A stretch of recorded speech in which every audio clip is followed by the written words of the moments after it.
അടിമ കാലഘട്ടത്തിൽ അടിമകളോട് ഉടയവൻ പെരുമാറുന്നത് പോലെയാണ് മന്ത്രി അവരോട് പെരുമാറിയത്. വീട്ടിൽ നിന്ന് കുടിക്കാൻ കുപ്പിവെള്ളം കൊണ്ടുവന്ന ഡ്രൈവർ ജയ്മോൻ,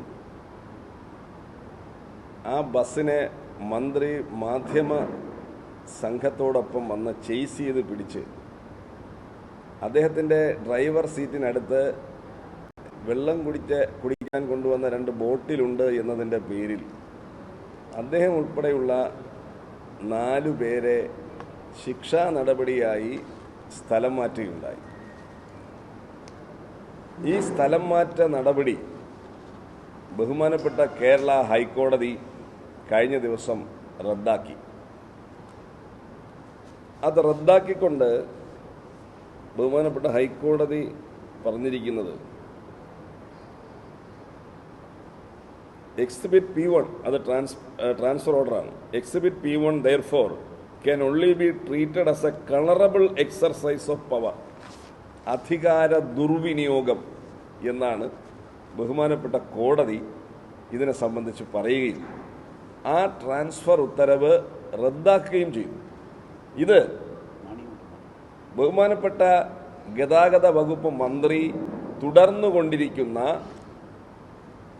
ധാർഷ്ട്യം നിറഞ്ഞ നടപടികൾക്ക് ഏറ്റ കനത്ത തിരിച്ചടിയാണ്.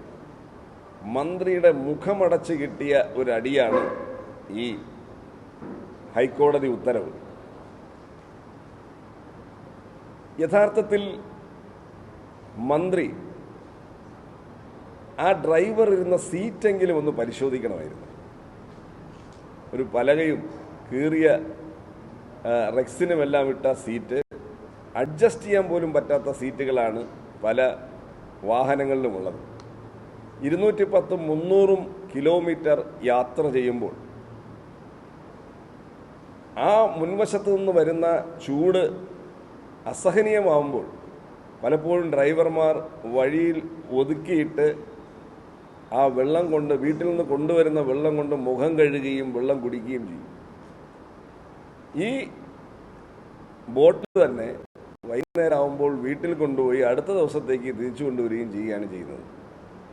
മന്ത്രി വന്നപ്പോൾ ഡ്രൈവർ സീറ്റിനടുത്ത് ഈ കുപ്പികൾ ഉണ്ടായിരുന്നു. ഇതെന്തുകൊണ്ട് കൊണ്ടു നടക്കുന്നു? ഇത് എറിഞ്ഞു കളയാമായിരുന്നു എന്നാണ് മന്ത്രി പറയുന്നത്. അപ്പോൾ വെള്ളം കുടിച്ചിട്ട് ബോട്ടിൽ റോഡിൽ എറിഞ്ഞു കളയണം എന്നുള്ള ക്ലീൻ കേരള സങ്കല്പമാണ് മന്ത്രി ഇതിലൂടെ പറഞ്ഞത്. യഥാർത്ഥത്തിൽ എന്തുകൊണ്ടാണത് കൊണ്ടുവന്നതൊന്നും ചോദിച്ചിട്ടില്ല. വാസ്തവത്തിൽ മന്ത്രി ഇത്തരത്തിലുള്ള ഒരു ഭ്രാന്തമായ നടപടി എന്തിനെടുത്തു എന്ന് എത്ര ആലോചിച്ചിട്ടും മനസ്സിലാവുന്നില്ല.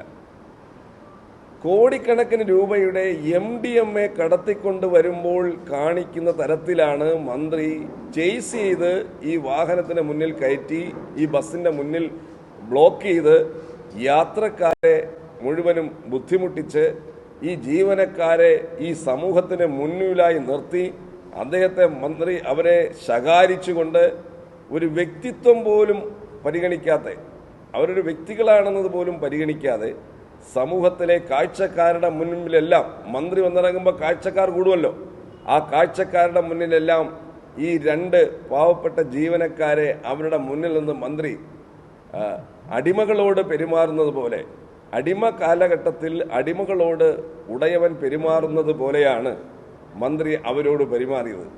മന്ത്രി നടത്തിയിട്ടുള്ളത് അധികാര ദുർവിനിയോഗമാണ് എന്ന് പറഞ്ഞതോടുകൂടി യഥാർത്ഥത്തിൽ മന്ത്രി എടുത്ത നടപടിക്ക് മന്ത്രി മാപ്പ് പറയേണ്ടതാണ് എന്നാണ് എനിക്ക് ഈ അവസരത്തിൽ പറയാനുള്ളത്. മന്ത്രി ഈ കാര്യത്തിൽ അവരോടും പൊതുസമൂഹത്തോടും മാപ്പ് പറയണം.